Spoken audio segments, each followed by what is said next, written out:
From pulpit rock and dimensional brewing. Also brought to you Eastern by Iowa's best selection of craft the beer. official Visit grocery partner of 7085C Iowa Hawkeye Avenue Wrestling. Northeast in Cedar Hy-Vee, Rapids. Please where there's a drink helpful responsibly. smile in every aisle. Oak Knoll, an active life Stop care in and community. visit Hyatt Dodge Regency Street Tire Coralville Auto, Hotel and Conference your Center, family-friendly, located in the heart of dependable, Iowa and River honest Landing. auto It's repair within shop. walking distance to Celebrating Extreme Arena, 29 home of the good Iowa years in Hawkeye Iowa volleyball City. team, as well as some great Riverside restaurants, Casino shopping, Golf and Resort, scenic walking home of trails the along the Draft Day Iowa Sports River. Lounge, Hyatt a Regency luxury Coralville hotel is and also the spa, home of the 5 Hot Talk with restaurants Fran and McCaffrey more. radio Just show. minutes Come find your south of place Iowa at City. Hyatt Regency, where we Homewood care and for Home people 2 so they can be their preferred best. hotel of the Hawkeye Radio Network. And by We're all looking for Pioneer, ways to an fight American inflation. seaplane since Choosing Monica's 1926. can help. Their Now, portions are big, welcome to so you can Hawkeye share your meal with Wrestling. someone in your group and still get plenty. Or just take your leftovers home for a free meal tomorrow. Also, you can always order off the specials menu. Every day there are 2 items on special. And always take advantage of free bread and soft drink refills and happy hour on weekdays. Monica's, a great way to fight inflation. Hi, Hawkeye fans. My name is Denali. And I'm Riley. We're still members of your Iowa Hawkeye softball team. During the off-season, conditioning is number 1. At Iowa City Tire and Service, they keep our cars in top running condition year-round. And they treat their customers like family. Find them at 410 Kirkwood Avenue or online at ictire.com. Proud sponsors of Hawkeye softball. Iowa City Tire and Service, where service actually comes first. Go Hawks! Woo-hoo! This is Iowa Hawkeye Wrestling on AM 800 KXIC Iowa City.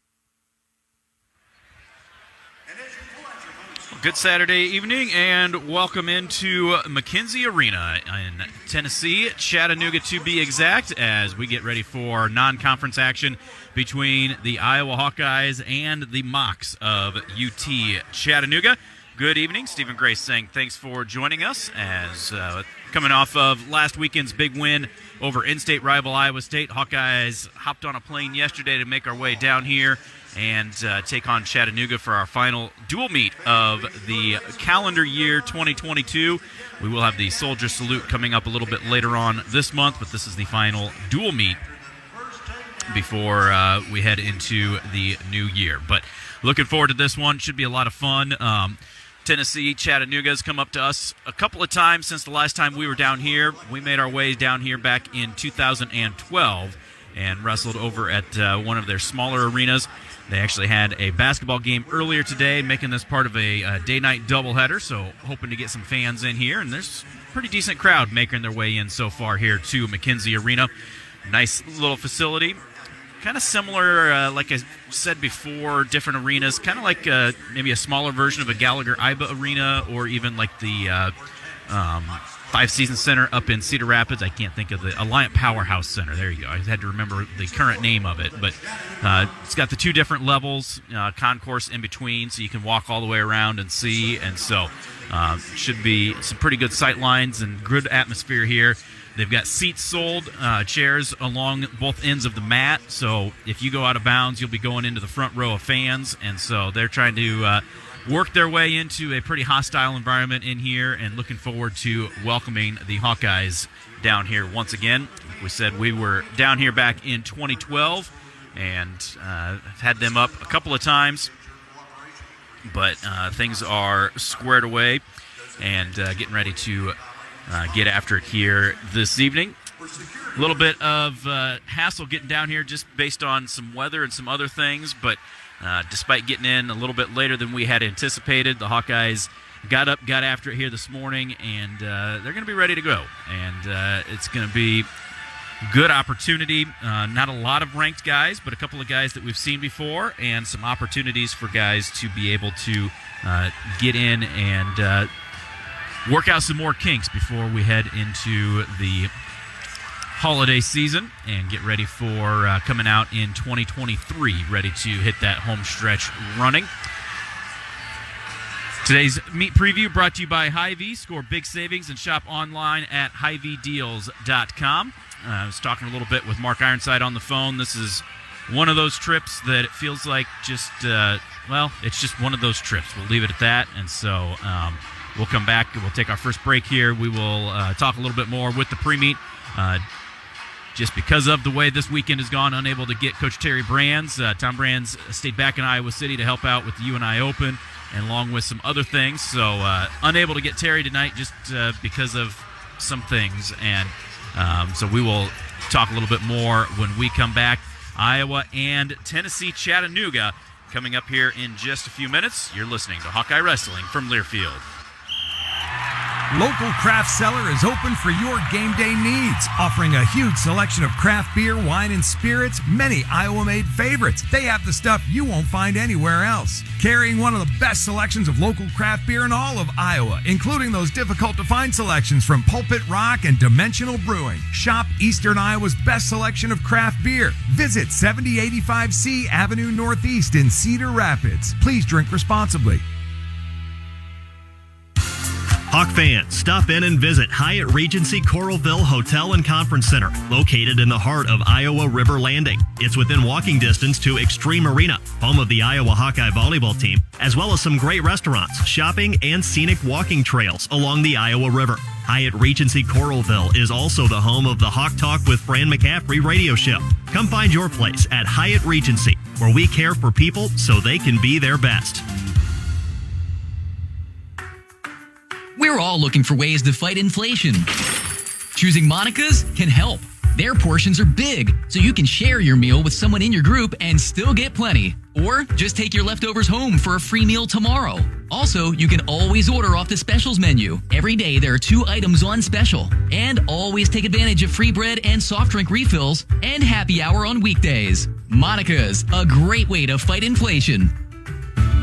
Hi, Hawkeye fans. My name is Denali. And I'm Briley. We're still members of your Iowa Hawkeye softball team. During the off-season, conditioning is number 1. At Iowa City Tire and Service, they keep our cars in top running condition year-round. And they treat their customers like family. Find them at 410 Kirkwood Avenue or online at ictire.com. Proud sponsors of Hawkeye softball. Iowa City Tire and Service, where service actually comes first. Go Hawks! Woo-hoo! This is Iowa Hawkeye Wrestling on AM 800 KXIC Iowa City.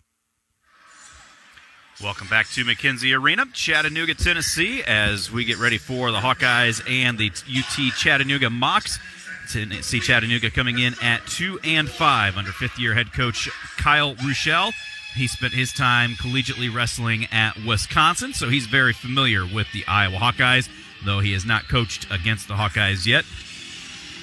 Normally at this time, we would hear from Hawkeye coach Tom Brands, but like we said, just based on some technical things that we had happen down here, unable to hear from Terry Brands, but normally those interviews presented by Pioneer. I know that part of what we would talk about had some travel issues just in terms of being able to get out of Cedar Rapids last night. We had to leave several hours later, and then there was fog, so we had to get diverted to Nashville and then drive. So it was early this morning that when they were up here, when we finally were able to get into our hotel. And so it was a quick turnaround. A lot of times you like to get here, kind of get situated, then go get a workout in, get a meal.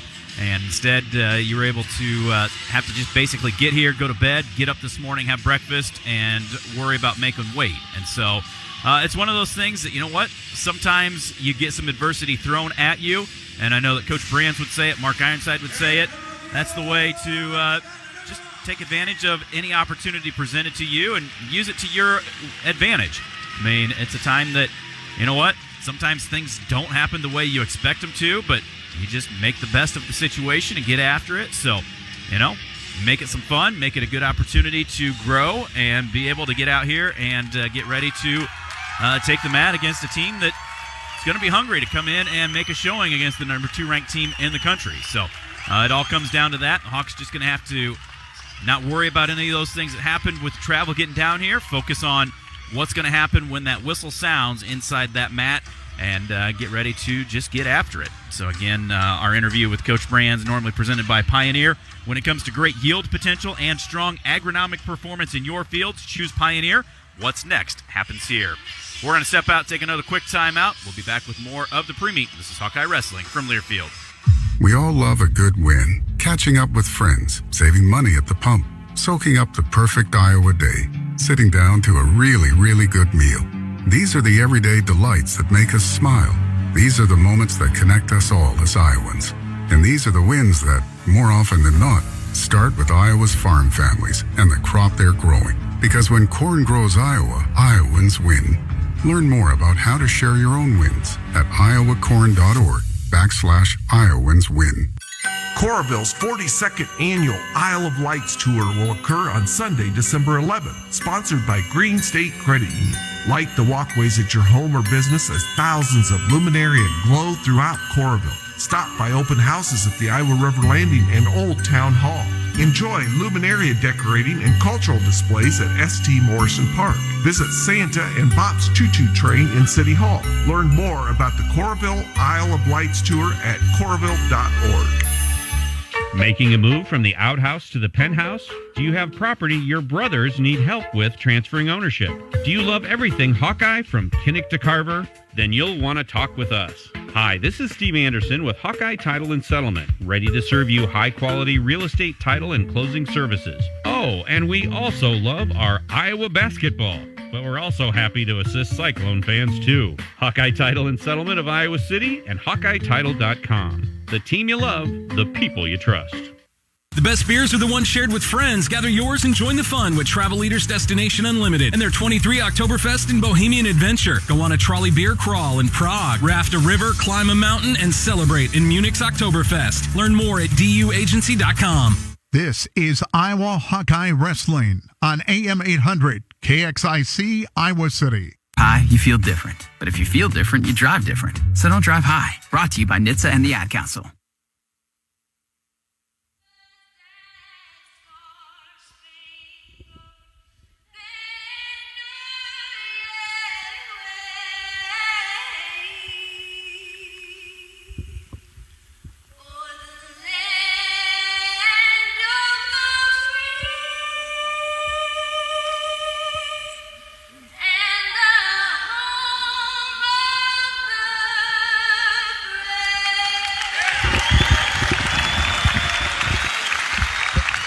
National anthem nicely performed there as we are ready for starting lineups here as the Iowa Hawkeyes taking on the Chattanooga Mocs down here in Tennessee.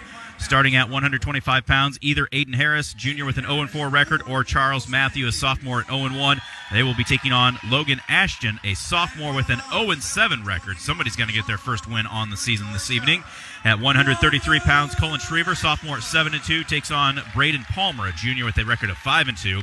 At 141, number 2, Real Woods, a senior at 1-0, taking on either Dane Dalrymple, a sophomore at 6-4, or Franco Valdez, a 0-3 record on the year. 149 pounds, no Max Murin on the trip. Joel Jezeroga will get the nod, his first varsity appearance. Freshman with a 9-1 record, taking on Noah Castillo, a sophomore at 1-0. At 157, Kobe Siebrecht, the junior at 5-0, takes on Lincoln Heck, a sophomore at 3-3. At 165, 14th ranked Patrick Kennedy for the Hawkeyes, the sophomore at 4-1, takes on Jackson Hurst. He is a sophomore at 3-4. At 174, the marquee match of the night, Nelson Brands for the Hawkeyes, senior at 2-0, number 14 in the country, takes on number 16, Rocky Jordan, a senior at 5-1. These two wrestled a couple years ago when Jordan was at Ohio State, with Nelson winning by 3 points both times. At 184, number 8, Abe Assad, the senior at 4-1, takes on Matthew Waddell, a senior at 3-1. At 197, Jacob Warner for the Hawkeyes dropped to number 6 after losing to Iowa State. He's got a 4-1 record.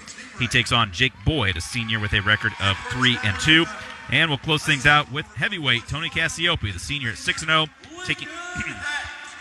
taking on Logan Andrew. He is a sophomore with a record of 1-5. One more quick timeout. We'll be back with wrestling action, the Hawkeyes and the Mocs. You're listening to Hawkeye Wrestling from Learfield. Making a move from the outhouse to the penthouse? Do you have property your brothers need help with transferring ownership? Do you love everything Hawkeye from Kinnick to Carver? Then you'll want to talk with us. Hi, this is Steve Anderson with Hawkeye Title and Settlement, ready to serve you high-quality real estate title and closing services. Oh, and we also love our Iowa basketball. But we're also happy to assist Cyclone fans, too. Hawkeye Title and Settlement of Iowa City and HawkeyeTitle.com. The team you love, the people you trust. Coralville's 42nd annual Isle of Lights tour will occur on Sunday, December 11th, sponsored by Green State Credit Union. Light the walkways at your home or business as thousands of luminaria glow throughout Coralville. Stop by open houses at the Iowa River Landing and Old Town Hall. Enjoy luminaria decorating and cultural displays at St. Morrison Park. Visit Santa and Bop's Choo Choo Train in City Hall. Learn more about the Coralville Isle of Lights tour at coralville.org.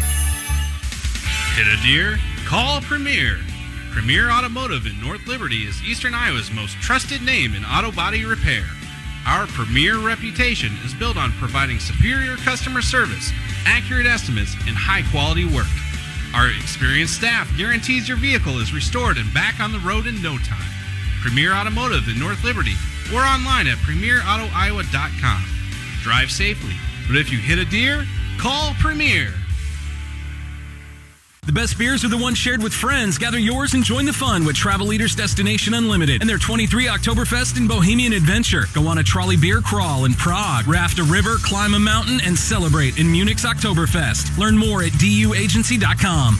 This is Iowa Hawkeye Wrestling on AM 800 KXIC Iowa City. The Hawkeyes play here on AM 800 KXIC, Iowa City's Hawkeye sports leader. Back at McKenzie Arena, the Hawks and the Mocs as Iowa and UT Chattanooga about ready to get things underway here. Lights out as we get ready for TV to give us the okay and get the first match introduced. Not sure, it looked like Aiden Harris and Charles Matthews both were ready to go, so we'll see which one Coach Terry Brand sends out there.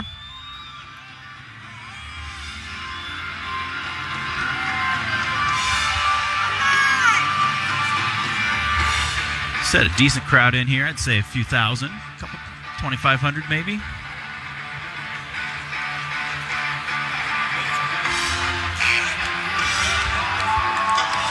Sitting Matt side at the scorer's table. We're actually right next to the replay cameras and computers, so we get any sort of reviews, we'll be right here, be able to watch it up close on the computers. So it is Charles Matthews getting the nod for the Hawkeyes, taking on Logan Ashton. Ashton transferred in from Stanford. 0-7 record on the year.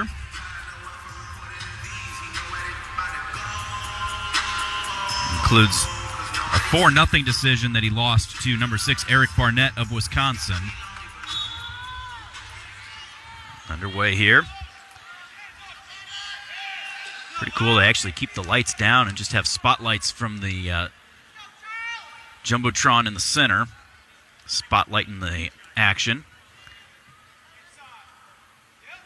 Matthews for the Hawkeyes, Ashton for UT Chattanooga.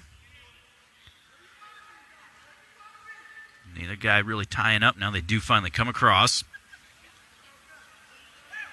Ashton inside tie, snaps Charles into a front headlock. Matthews trying to circle out of that. Ashton doing a decent job moving with it, but hadn't cleared and let go of the head at all and just moved Matthews around.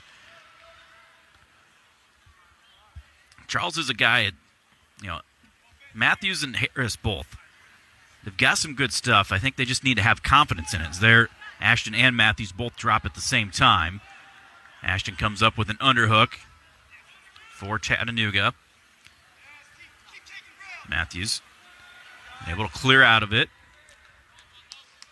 Minute 50 to go here. First period, no score. First match of the night. Charles Matthews for the Hawkeyes. Logan Ashton for Tennessee Chattanooga. Matthews getting that left hand up there on the collar, but just kind of draping it there, not doing anything with it.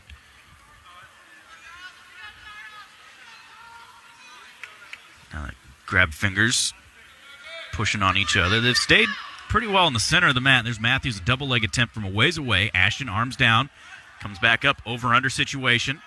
Trying to get double unders in. Matthews, though, pushes him away, clears out.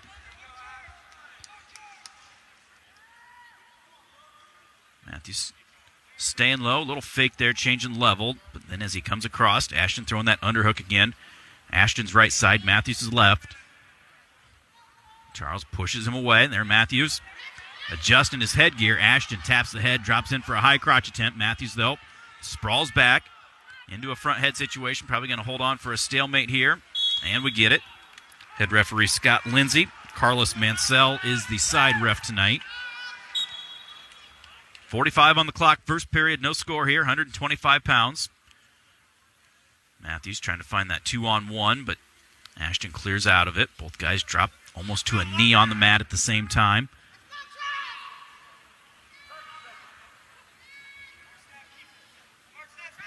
Matthews, again, putting that left hand up there on that collar, but just letting it drape. He seems more comfortable from a non-tie. Now double wrist lock by Ashton. Trying to drag Matthews. Charles doing a good job staying in solid position. Final seconds tick away. It looks like it will be scoreless at the end of period number 1. Hawk fans, experience your home away from home at Coralville's finest all-suite hotels, Homewood Suites and Home 2 Suites by Hilton. Let their warm and friendly staff take care of you and your family when you visit Hawkeye Country. Neutral here to begin the second period. Looking down. Not sure. I didn't see whose choice it was.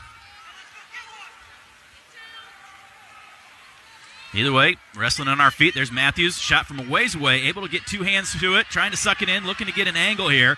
Wizard thrown in by Ashton. Charles able to elevate. He's got the knee. Now trying to drop down to the ankle. Ashton still has that wizard thrown in. Matthews trying to adjust to get down and around that ankle as he's still up on the knee. And Ashton holding on tight with that wizard. Charles got to slide those hands down just a little bit more here. See if he can adjust. There he's trying to get his hips out of the way to drop that knee down a little bit further. Referee wanting to blow a stalemate here. Matthews still trying to adjust. Ashton able to fight that off. There is the stalemate.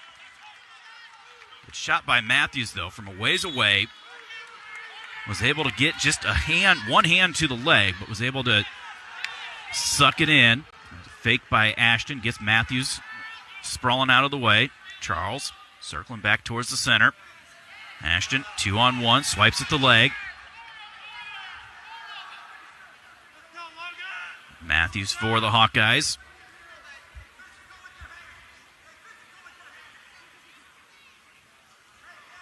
Here, Bobby Telford telling him, hey, get physical. He's same thing I'm seeing, just kind of draping him, not using him. Got to get out there, and you've got to make your opponent not want to stand in there with you. As there's a snap by Ashton. Matthews into a 2-on-1. Ashton quickly clears out of that. Ashton now has his own 2-on-1 inside of 10 seconds to go here, second period. Ashton throws that underhook. Period of wind down. Scoreless. We go to the third. Ashton's choice. He'll start down. So Matthews did choose neutral in that second period.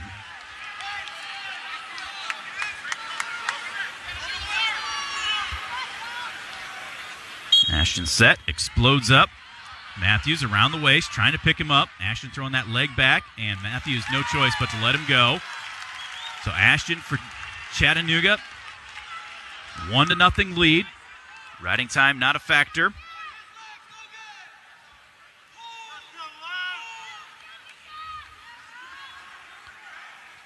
Matthews is forced to a stalemate. The only time that either guy's really gotten deep to the legs. Both guys been doing a good job hand fighting and trying to find position, but got to use that a little bit more to set something up. Ashton, 2-on-1. Charles clears out of that quickly. Matthews a fake. Got Ashton reacting. Now he comes across. Gets the hands on him. Ashton snaps, clears. Inside of a minute to go here. First match of the night, third period. 1-0 is the lead for Ashton of UT Chattanooga.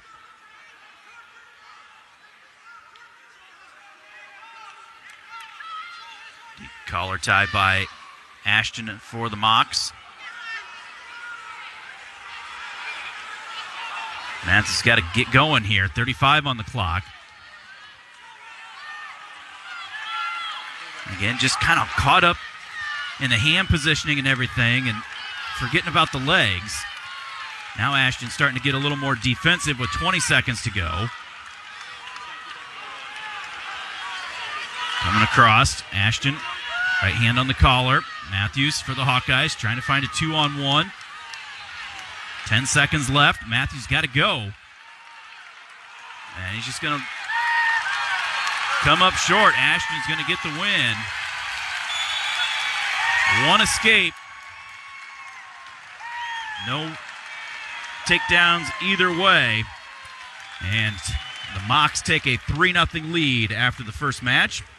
What do you call an Enlist E3 soybean with elite germplasm? Introducing Pioneer brand A-Series Enlist E3 soybeans featuring Pioneer's high-performance genetics like no other. Talk to your local Pioneer sales representative to learn more about these exclusive varieties. We move to 133 pounds. Colin Shriver for the Hawkeyes taking on Braden Palmer. These two wrestled in this building last year at the Southern Scuffle. Palmer earning third place in that tournament with the 4-2 sudden victory win over Colin Shriver. Shriver's got that right elbow taped up. Looks like some tape on the left shoulder of Palmer.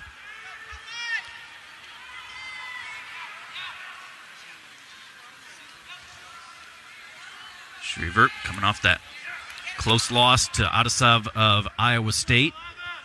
Comes across, 2-on-1, swiped at the leg, couldn't get there, comes back up into that 2-on-1. Palmer trying to push his head to the opposite side. Actually, right now, forehead to forehead with it. Tap goes to a sweep attempt by Shriver. Palmer able to circle, squared away.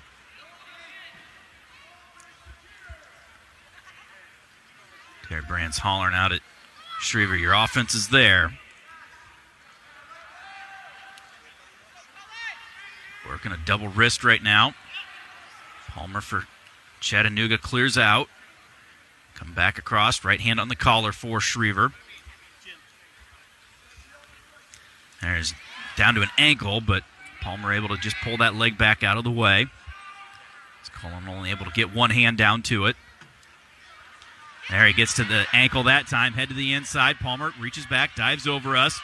Got him draped up over the back, but he'd reach back, grabbed our ankle. Colin trying to peel that ankle free, looking to come through the back door. Hanging on to that leg. And not going to be able to get anywhere with it. So stalemate blown. Fresh start from the center.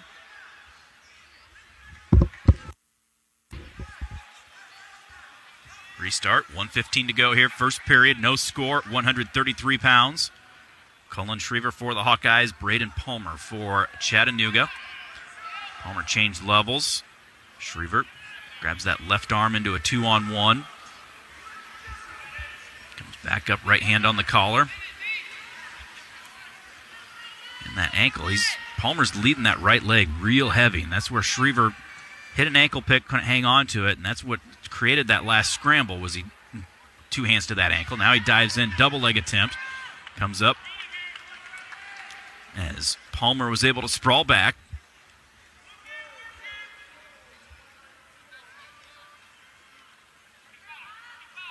Stand right in the center of this match. Shriver circles. There's another half attempt. Gets a stall call against Palmer.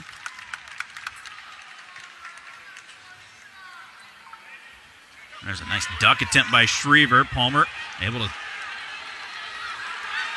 block that. Got to our leg momentarily, but now we're into a front headlock situation. See if we can use some short offense, but we got that right elbow buried.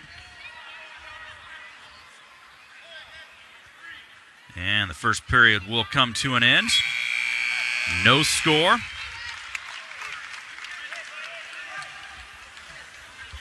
Palmer's choice for Chattanooga. He'll start down to begin the second. Mocs lead 3-0 in the team score.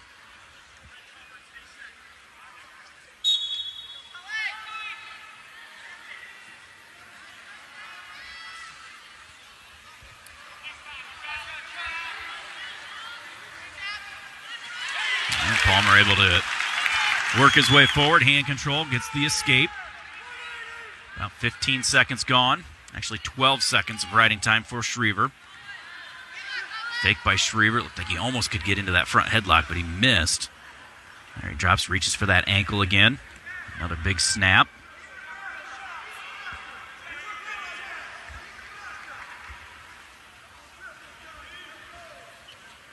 There's a shot by Palmer. We're hipping in. He's got one hand on it. We're trying to stuff the head. Able to square away from it. Good defense by Schriever. As Cullen drops levels, reaches at the ankle again.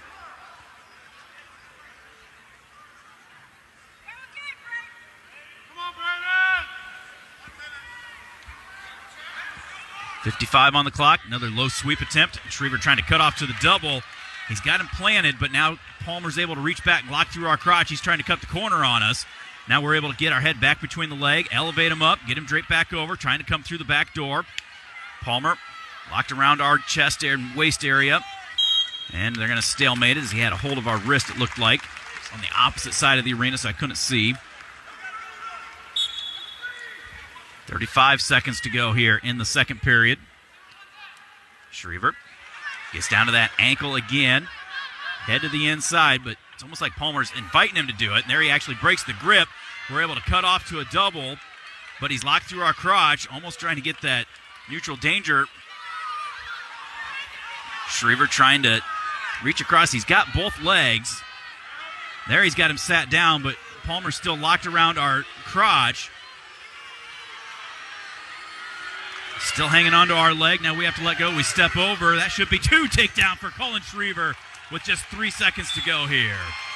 And they're going to come over to the scores table and challenge it. If it stands, it would be a 2-1 lead for Schriever. So referee Scott Lindsay will come over. And now Kyle Rochelle trying to figure out if they are saying this is going to be a challenge or if this is going to be the referees looking at it. They're going to say it's going to be a challenge. Dodge Street Tire and Auto, locally owned and operated, voted best of the area for the 10th consecutive year, proudly supports Hawkeye Wrestling. Trust Dodge Street Tire for honest auto repair and the best deals on Goodyear and Toyo tires. Dodge Street Tire and Auto, celebrating over 30 good years on the corner of Dodge and Church Streets in Iowa City. Looking at this here again, Schriever had both legs secured, but Palmer was locked through the crotch, and they were actually facing opposite directions. And then he let go of the leg and came back around and stepped over. Palmer still had the leg locked. They're looking at it here to see if and when there was control.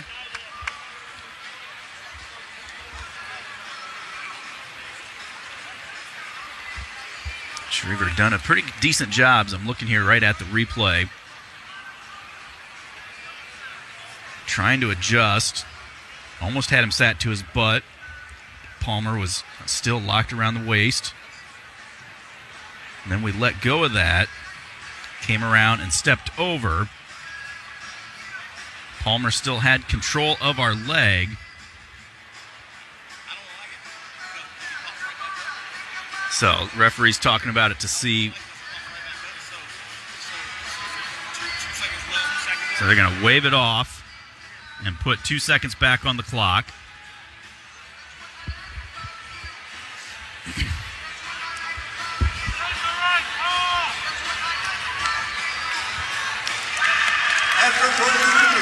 I don't disagree with that review. It was close, but I don't think Colin got all the way around. So they're going to have to take the 2 points off for Schriever, take 2 seconds of riding time off. And 2 seconds on the clock. So now it will be 1-0 as we go into the third period. And we're going to go neutral. Schriever choosing neutral. Gets back to that ankle once again. Palmer showing the splits. Trying to get him draped again. He's locked through our crotch. Schriever stands up, pops the head to the outside, almost the exact same spot that we were in here. Now he's trying to crack us down, seeing if he can crotch lift us. Schriever trying to elevate. Palmer in a good spot here, trying to get around behind. Still have the leg he stepped over. I mean, it's basically the same spot that we were in that Schriever didn't get the takedown. Now Schriever gets his hips back up under him. Palmer goes right back to that crotch lift. Schriever trying to work his head back inside the legs, get him draped up over. But they stalemate it. Back to action, 1:12 to go.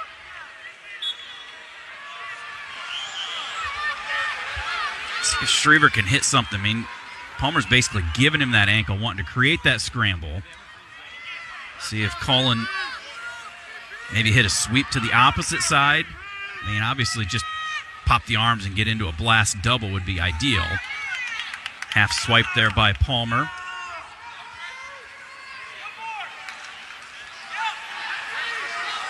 Palmer changing levels again. Schriever, 35 seconds to go, trailing 1-0. Gets back to that leg again. There's another stall call, and that's going to tie this match up. Schriever in a little bit better position this time, trying to come through the back door. Turns the other way, lets all the way go, comes all the way around behind, grabs the leg. Palmer able to scramble to his butt, doing the splits, and we're unable to hang on to that leg. Now we drop down to the other ankle. Palmer trying to get back over us. We drive into him. Palmer able to throw that leg back out of the way as Schriever cuts back off, reaching to that far ankle. Palmer doing the splits again, inside of 10 seconds to go in regulation. Schriever elevates, gets up, limp arms, drives across, and trips him down right at the buzzer. They're going to say no takedown, time ran out.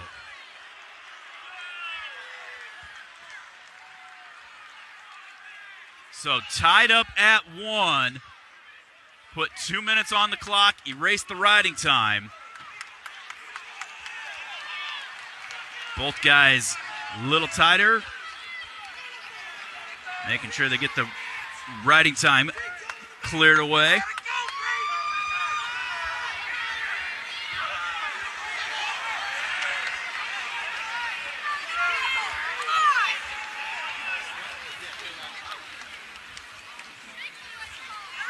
Still trying to get that riding time cleared off to start this 2-minute period. Tied up at 1. Schriever has been on the legs, just has not been able to finish. Now they get it cleared. We're ready to get underway here for this 2-minute sudden victory.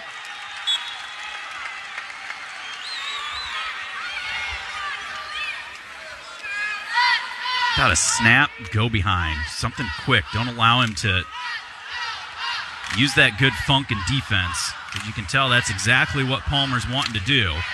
Schriever gets right back to that leg. Palmer right away throws the head to the outside and gets around, trying to cut the corner, cracking us down.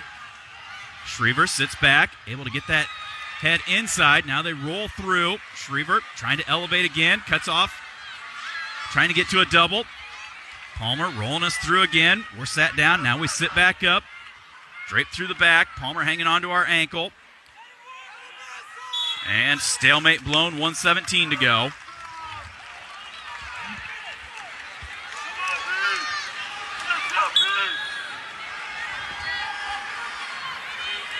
Half attempt there from a ways away by Palmer.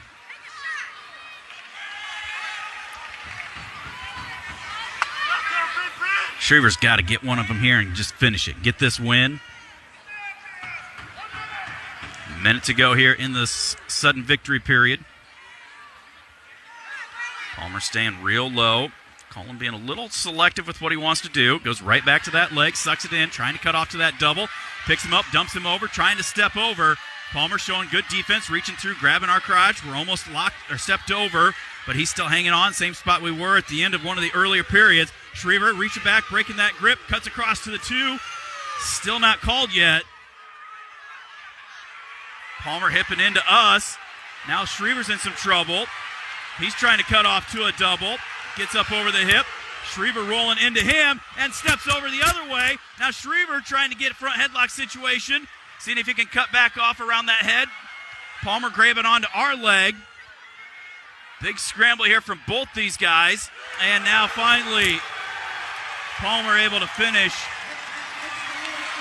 Schriever might be hurt. Looked like that knee was caught sideways. Schriever slow to get up, kind of hobbling a little bit. Palmer will get the win by a score of 3-1. And Chattanooga goes on top by a score of 6-0. Main Street Sweets been serving great ice cream and food in the heart of downtown West Ranch for over 10 years, offering great burgers, tenderloins, cheese balls, and more, along with many awesome ice cream treats. Order online, call ahead, or stop in to visit Main Street Sweets, owned and operated by my wife Jessica and me, on the web at mainstreetsweetswb.com. 141 pounds, Real Woods coming out for the Hawkeyes. Second match in the black and gold singlet. He'll be taking on Dane Dalrymple. He's a sophomore with a record of 6-4 on the season.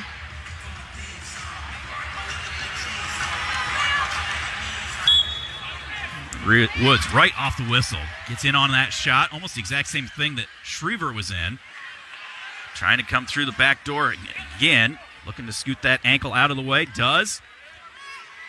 Dalrymple showing some good flexibility, but Woods staying on the attack and grabs the leg for two.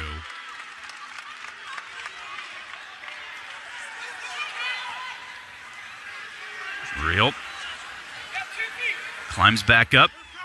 Trying to get that arm pulled back to him as they circle out of bounds. Head back to the center. First takedown of the night for the Hawkeyes. Lost 1-0 on an escape. Lost 3-1 on an escape and takedown against a stall point. Woods right away. Good forward pressure. Throws that deep waist in. Levering the triceps with the forehead on that right arm. Getting that arm up onto the back. See if he can transition. And trying to get that seatbelt across to lock that wrist up.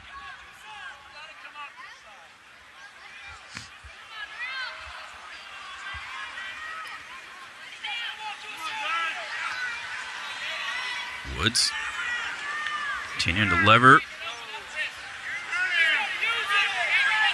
Trying to find a way to get that wrist transitioned. There he does, and rolls him through.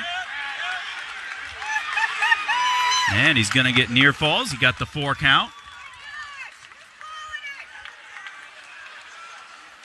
Well, that'll give Woods a 6-0 lead. He's got 1:11 and counting of riding time.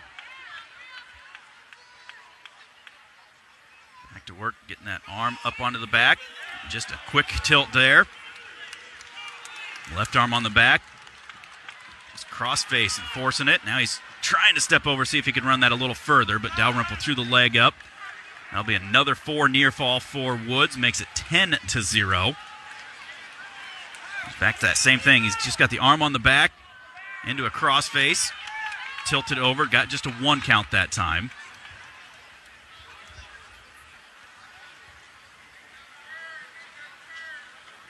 Deep waist on the left side again. Right on the edge of the mat. Actually, both guys almost all the way out of bounds. Woods trying to pull that wrist back. Dalrymple almost all the way out of bounds off the edge of the mat. Woods trying to keep a toe in bounds. They slide out, head back to the center. 35 to go, first period. 10-0 is the lead for Woods. 2:08 of riding time.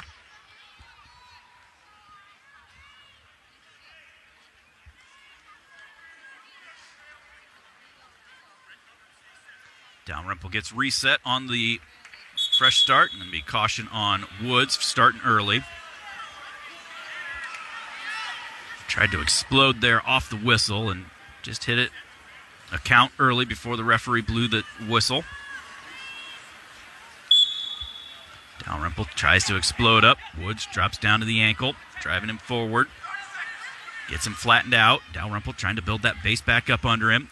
Woods reestablishes that deep waist. Just goes to a quick tilt off of that. Not even the 2 right there. He's just got deep waist, traps that far elbow, and just tilted him over for 4. and then goes right back to it and gets another 2 count, and that's going to do it. Trying to see if he can adjust and maybe get a fall here. And that's going to do it, though. 16-0 Tech fall in the first period for Real Woods. Gets the Hawkeyes on the board, and just like that, it's 6-5 in favor of Chattanooga. We're going to step out and take a quick timeout. We'll be back with more. This is Hawkeye Wrestling from Learfield.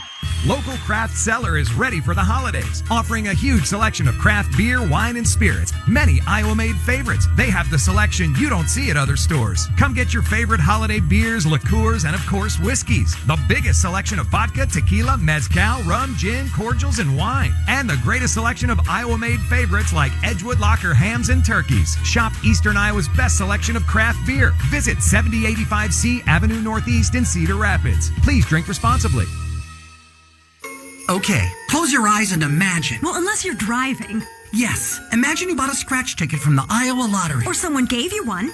Yes, right. And you scratch, and you've won. Won big. Yes, in fact, there are 13 holiday games with big cash prizes. And if you don't win, play it again. You can still win up to $100,000 in the VIP club. But you have to enter and see rules and complete details at ialottery.com/VIP.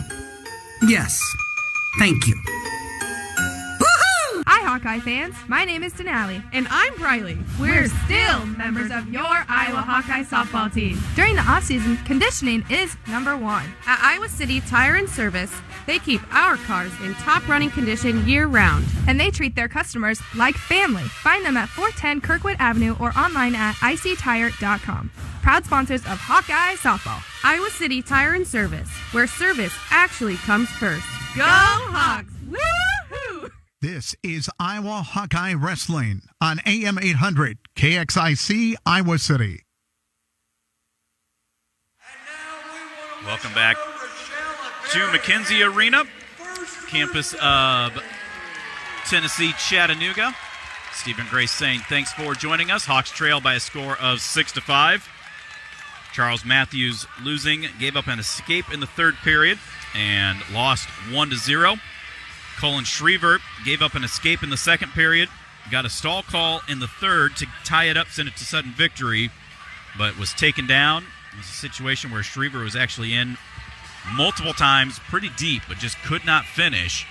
And he had allowed Braden Palmer to create scrambles, and eventually Palmer turned that into his own points. Real Woods gets the Hawks onto the board, though, with a Tech fall in 2:57. That's going to move us to 149 pounds. Joel Jezeroga, the true freshman, 9-1 record on the year, gets his first varsity experience. He'll be taking on Noah Castillo, a sophomore with a record of 1-0. Jezeroga won the Lindenwood title earlier this year. Castillo, number 27 in the country, according to some polls. Won by fall over Kevin Davenport of Illinois in his only action this year. Went 19-7 last season.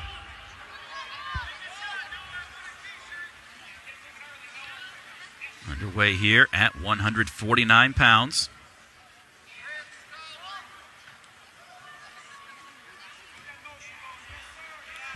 Underhook thrown in by Jezeroga. On the left side, Castillo clears out of that, circles back towards the center.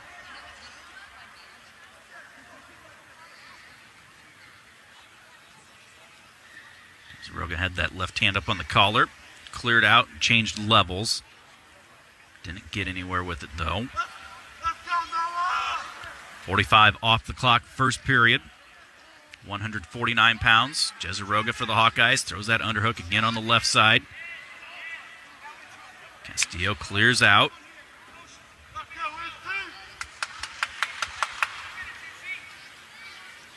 Clear the tie, now come back across.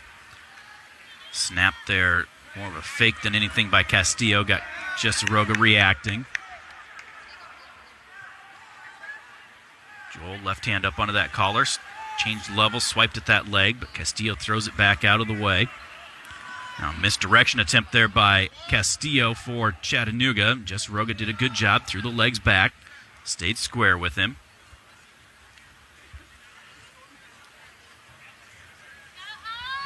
.125 remains here, first period. No score, 149 pounds. Jesseroga trying to get that right hand up onto the collar. Taps that, looking for the underhook on the left side. Couldn't get anywhere. Reached for that 2-on-1, but Castillo cleared out.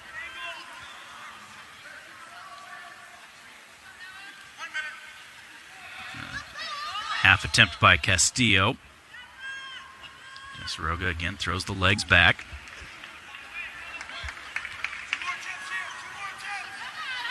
Underhook again by Jesseroga. Swipes at the ankle, but Castillo sensed that. Jumped back out of the way.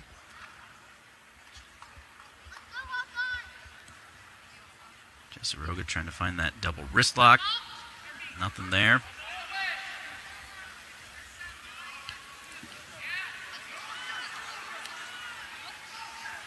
Similar to what Coach Tom Brand said after Iowa State.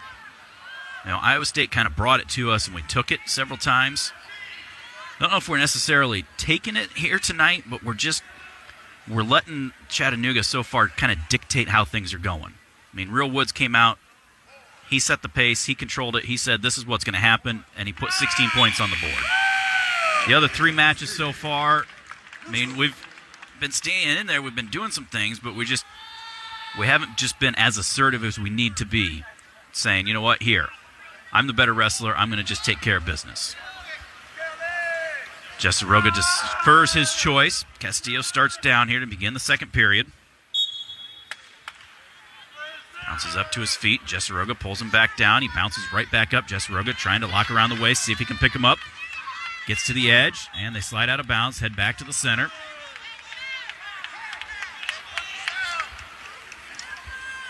Nine seconds off the clock. Fresh start from the center. False start on Castillo.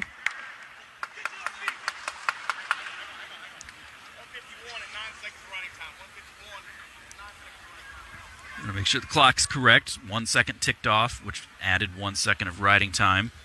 I'm going to put one back on and put riding time back at 9.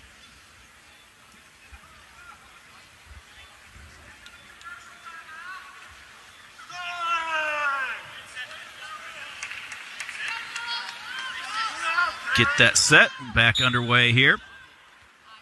Jesseroga trying to hop around to the left side. Castillo did a great job from that bottom position to get his hand control. Got up. Didn't even allow Jesseroga a chance to try to put him back down. So he gave up the escape. So 1-0 is the lead. Castillo for Chattanooga. Jesseroga for the Hawkeyes. 6-5 is the lead for Chattanooga in the team score. Right-handed collar there by Jesseroga. Trying to work a 2-on-1, but Castillo pulls his arm out of that right away. It feels like what I was saying earlier, right at the end of that period, is every time we get our hands on, we're just allowing Chattanooga to kind of do what they want to, whether it's fight for inside position or just clear away from us, rather than getting the hands on there and doing something. There was a double attempt, low shot by Castillo. Jesseroga throws the underhook in, blocked it, tried dragging, but Castillo able to clear out of it. 40 seconds remain. Second period.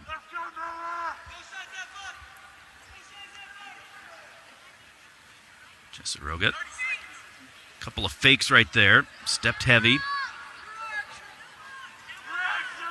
Unable to try to penetrate. There's a high crotch attempt by Castillo. Jesseroga kept the hands down, legs back.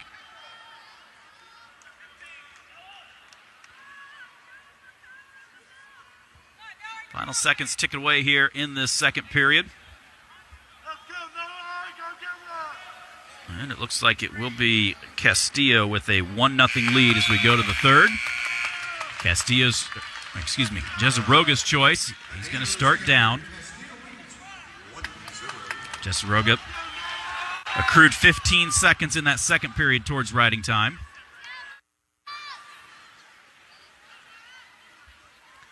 Joel gets set. Castillo covers. Going to have caution on Jesaroga on the bottom.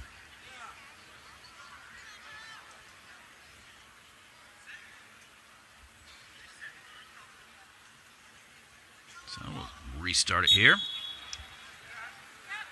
Jesaroga keeping the right elbow back. Got to his feet. Castillo drops down to an ankle, trying to kick away. Slide out of bounds, head back to the center. 10 seconds off the clock.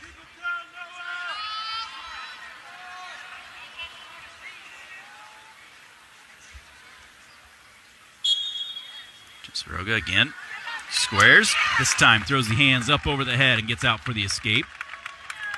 We're tied up at 1.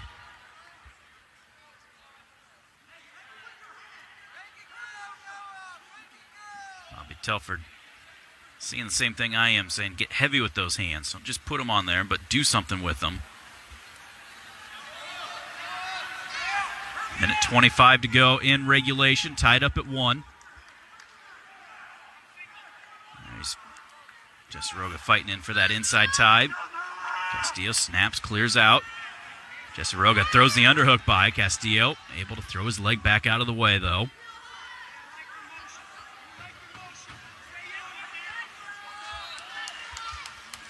Castillo tapping the head a couple of times. Now circles back towards the center.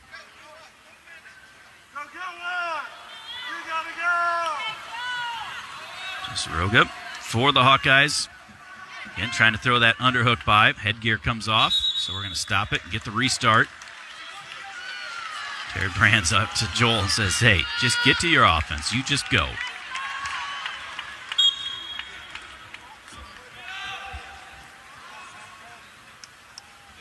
.40 seconds remain here in regulation.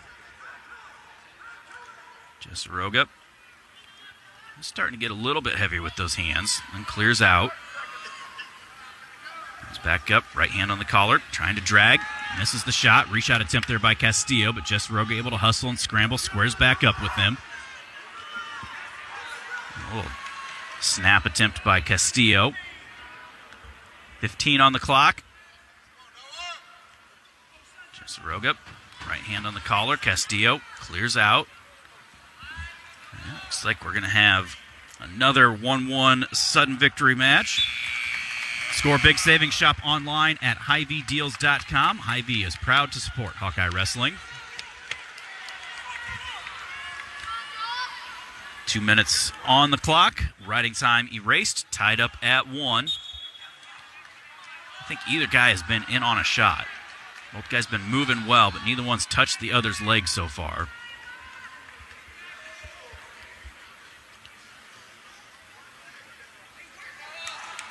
Jesaroga.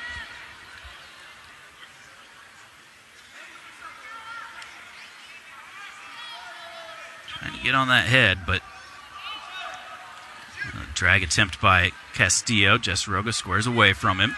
There we finally get to the leg. High crotch attempt, elevate up with it. Castillo hopping around. We're down on the ankle, trying to elevate it even higher. Castillo hopping around. Pushing back against our neck. We're reaching across, trying to trip him down. Over towards the edge. Now drop down. Reach for that far ankle. Can't get it. Stand back up, trying to pull him back in. Looking to limp arm. Looking to adjust that leg a little bit. Now looking to drive into him. Up around the knee this time.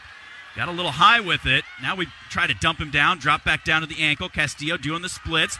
Jesaroga stands back up. Castillo reaching for our ankle. Drives into us. Grabs our leg. Now trying to elevate us. Trying to drive us through. Looking to 45 on the clock here. Now we're going to have potentially dangerous blown. First legit shot from either guy. Jesaroga was there, just couldn't finish it. Get back to it here, stud.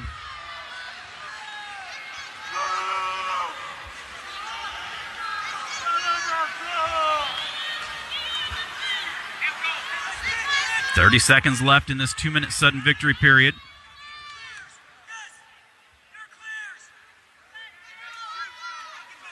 Jesseroga. Got to go against here. 15 seconds left. Shot by Castillo with down block. Collar into an underhook. Try to throw it by, get to the ankle, but then Castillo able to just kick out of it. And it will be 1-1 at the end of the 2 minute. Castillo will get his choice in the first 30-second. He'll start down.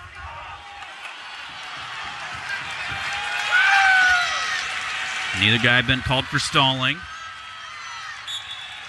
Castillo working up to his feet. Hand control out for the escape.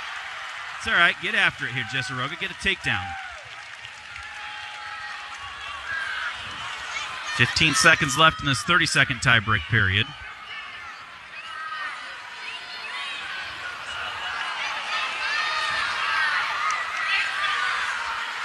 Jesseroga dropped. Trying to get through those arms. And it will be 2-1 Castillo. Jesseroga will have his choice. Now he'll have 30 seconds from the bottom position.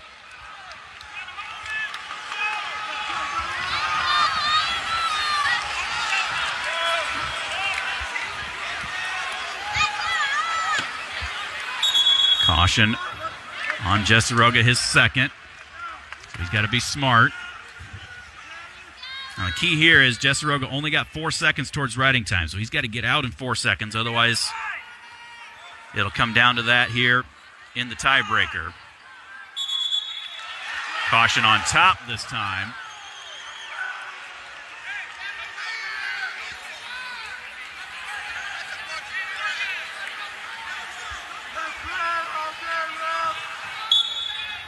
Jesseroga up to his feet, trying to kick out. Castillo hangs on to the leg. They go out of bounds. Castillo's got the riding time to his advantage.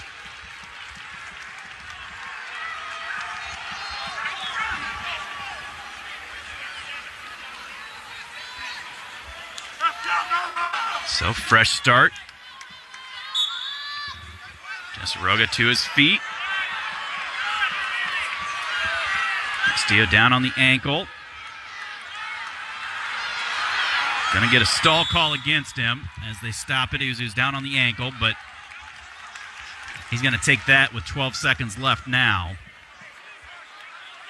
He's got the riding time advantage.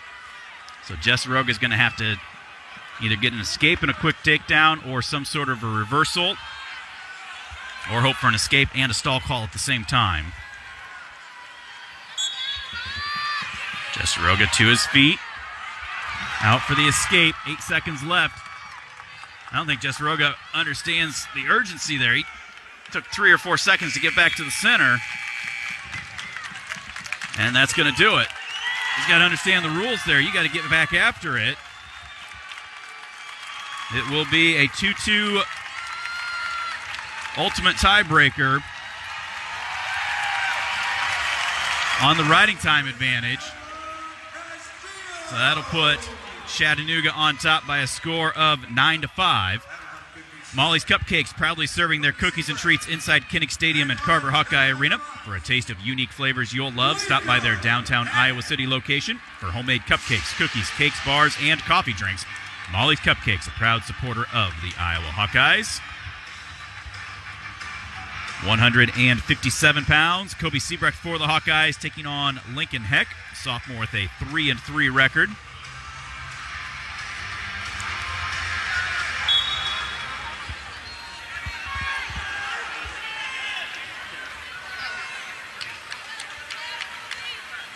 Siebrecht trying to get the Hawks some momentum as we go into the break. Comes up double unders and slips out around behind and gets the 2 takedown.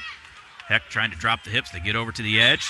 Siebrecht down to the ankle, runs him out of bounds. Head back to the center.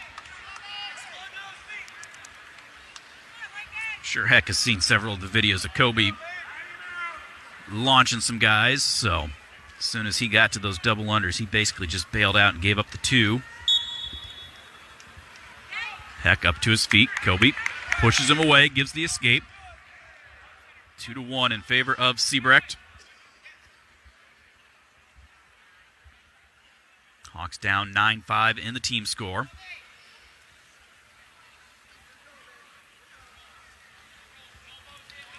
Double from a ways away, but Heck able to get to our legs. We're draped up over the back.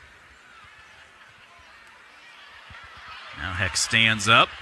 We're locked through the crotch. Seeing if he can adjust here to safely come through. Now Kobe somersaults. Dives through the legs. Now he's seeing if he can scramble through. Heck actually at his base right now. Siebrecht hanging on to the ankles. And they're going to stalemate it. 1:51 to go. Fresh start in the first period.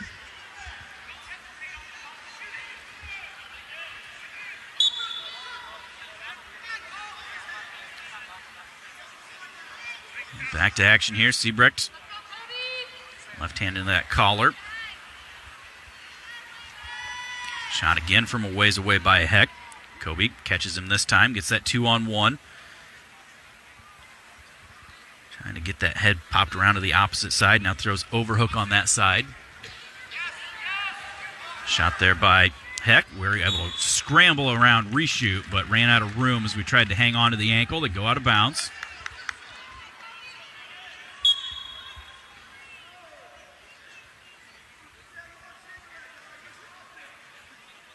Kobe again goes left hand on the collar, forehead to forehead.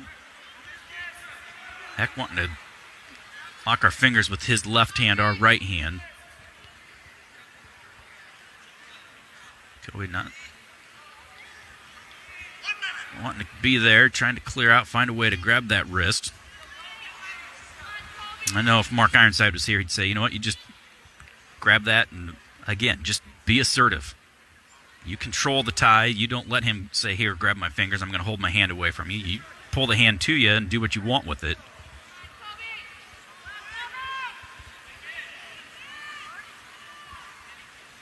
Double collar right there by Kobe, but Heck clears out. 25 remains here, first period.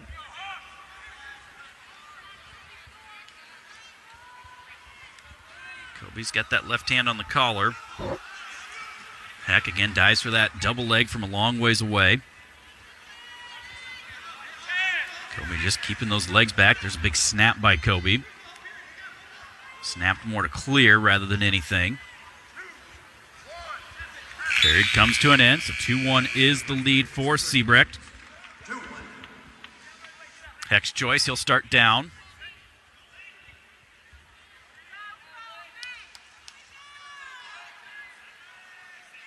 Kobe just 8 seconds riding time that first takedown. Heck trying to explode to his feet. Kobe picks him up, throws him back down. Heck bounces right back up to his feet, tries to roll through. Kobe almost holds him there for a second.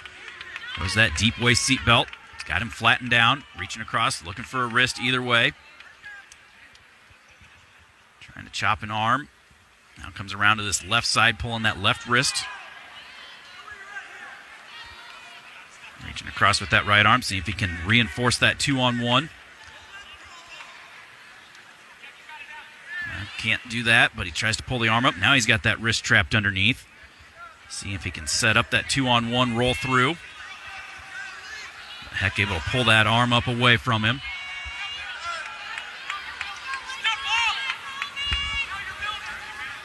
Riding time up over a minute now for Siebrecht with about a minute to go here in the second period. Kobe keeping that deep waist on the left side, keeping a toe in on the right. Heck trying to build his base. Kobe slides out of bounds, back to the center with 52 remaining here, second period.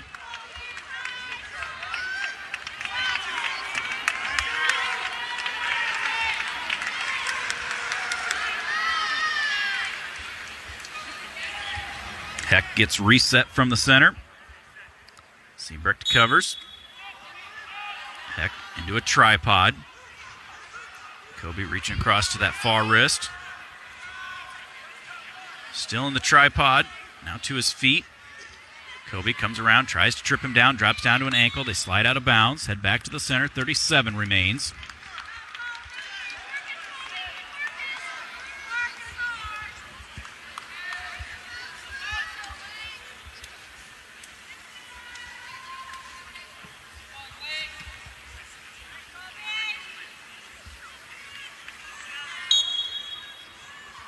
Kobe into that claw ride. Trying to trap an ankle. There's a roll-through attempt by Heck. Gets his hand control, gets out for the escape. So ties match up at 2 with 26 seconds to go, second period. Kobe does have 1:43 of riding time.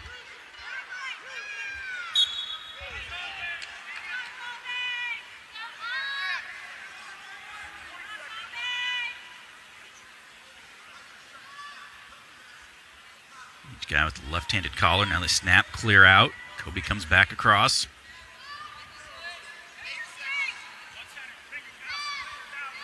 And it looks like it will be headed to the third, tied up at 2.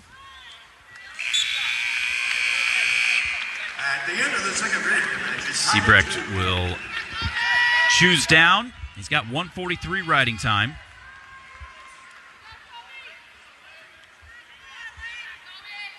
Kobe gets set.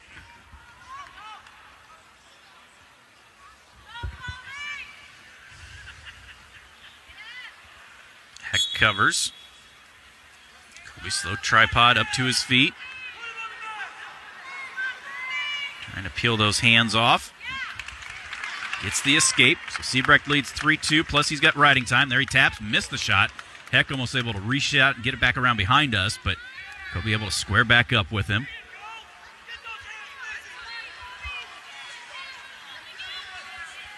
Guy left-handed collar.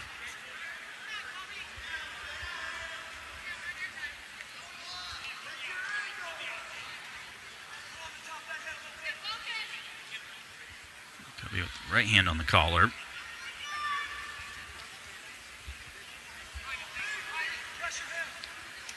Kobe goes underhook on the right side. Heck. Throwing that butt out of the way.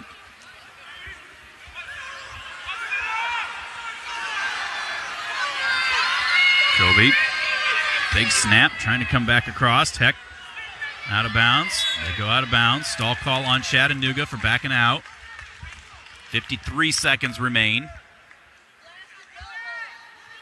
3-2 is the lead.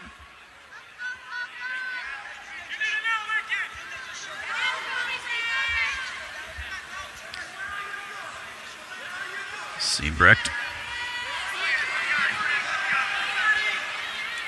Left-handed collar again, but again, so many times just getting our hands there, but then we're not fighting and following through and doing anything to think legs. There's a shot from a ways away by Heck, and then a go behind by Kobe. He just felt that one coming. Heck works up to his feet. Siebrecht trying to pick him up and does spike the hip right off the mat. 10 seconds remains. Siebrecht trying to get a quick tilt here. And I don't think he's going to be able to force it. 0.4 riding time. Kobe's going to win 6-2. And as we head to the intermission, the Hawks trail by a score of 9-8. The holiday season is approaching fast. Visit your local Iowa Lottery retailer for some holiday scratch tickets today. Then enter your non-winners in the VIP club for a chance to win big cash prizes up to $100,000. Visit ialottery.com for details. We're going to step out, take a quick timeout. We'll be back with your intermission. This is Hawkeye Wrestling from Learfield. We're all looking for ways to fight inflation. Choosing Monica's can help.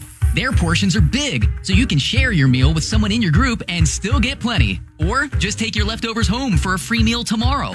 Also, you can always order off the specials menu. Every day there are 2 items on special. And always take advantage of free bread and soft drink refills and happy hour on weekdays. Monica's, a great way to fight inflation. At Oak Knoll, our mission is to provide exceptional retirement living and health services through life care. I'm Steve Rowe, Executive Director. We are a not-for-profit life plan community and have served Iowa City for more than 55 years. Our team helps residents create home by living our values of caring, respect, enthusiasm, awareness, teamwork, and encouragement. If you're looking at retirement options, visit our website at oakknoll.com. We want you to lead life your way. Go Hawks! Local Craft Cellar is open for your game day needs, offering a huge selection of craft beer, wine, and spirits, many Iowa-made favorites. They have the stuff you won't find anywhere else. Carrying one of the best selections of local craft beer in all of Iowa, including those difficult-to-find selections from Pulpit Rock and Dimensional Brewing. Shop Eastern Iowa's best selection of craft beer. Visit 7085C Avenue Northeast in Cedar Rapids. Please drink responsibly. This is Iowa Hawkeye Wrestling on AM 800 KXIC Iowa City. Welcome back to McKenzie Arena on the campus of Tennessee Chattanooga. Stephen Gray saying thanks for joining us as we are at the intermission. Hawkeyes trailing by a score of 9-8. Then a little slow offense in this first half of the duel for the Hawkeyes, aside from Real Woods putting up 16 points. Kobe Seabrecht, a couple of takedowns, and a 6-2 win in his match. Started things off, Charles Matthews losing 1-0, gave up an escape in the third period. He had chosen neutral in the second. In the second match of the night, Colin Schriever gave up an escape in the second. Got a stall call in the third to tie it, and then was taken down. Schriever in on multiple shots really deep, but was unable to finish. Actually got taken down off of action that he started. 141, like we said, Woods, the 16-0 tech fall in the first period. 149 pounds. It went to the ultimate tiebreakers. Joel Jarasoga losing his varsity debut on the riding time advantage. 2-2 was the score, but Castillo of Chattanooga had the riding time. And then at 157, Seabrecht just picked up the 6-2 win, and that makes our score 9-8 right now.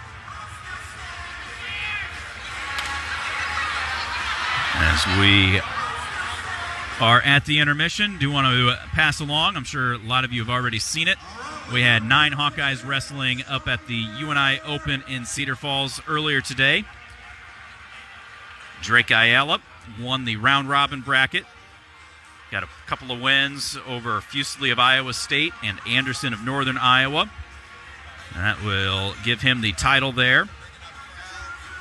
He wrestled unattached. Also wrestling unattached, Caleb Rachi at 157 finished runner-up, losing 4-2 in the finals to Iowa State's Jason Kraser.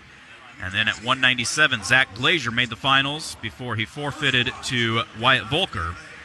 So all 3 guys that wrestled unattached finished first or second. Jace Rhodes, freshman at 133, got third place, 1 spot ahead of teammate Jesse Ibarra. Easton Fleshman at heavyweight also finished in 6th place. We saw Jude Link wrestled. He went 0-2. Also, Gage Marty got some action up there, and he went 0-2 for the tournament, but some good experience for those young men. As the Hawks building some depth, looking to get things ready, and you just never know. I mean, you got 10 guys that you put out here, but you never know who's going to end up ultimately being the guy. Strange things happen, so everybody's got to be ready to go. Also want to pass along, and I meant to do this earlier, and like I said, with some of the travel that we had, was a little bit hectic and just didn't get around to it. But I've been meaning to sign back up for my Hawkeye Wrestling Club Arctic Plunge. See if I can remember my password and get signed in. Nope, that didn't work. I've got multiple of them. Either way, one way or the other, I've had a couple of people reach out and say, hey, are you jumping again this year? We were having dinner the other night, me and Jessica and the girls, and I said, hey, girls, what do you think?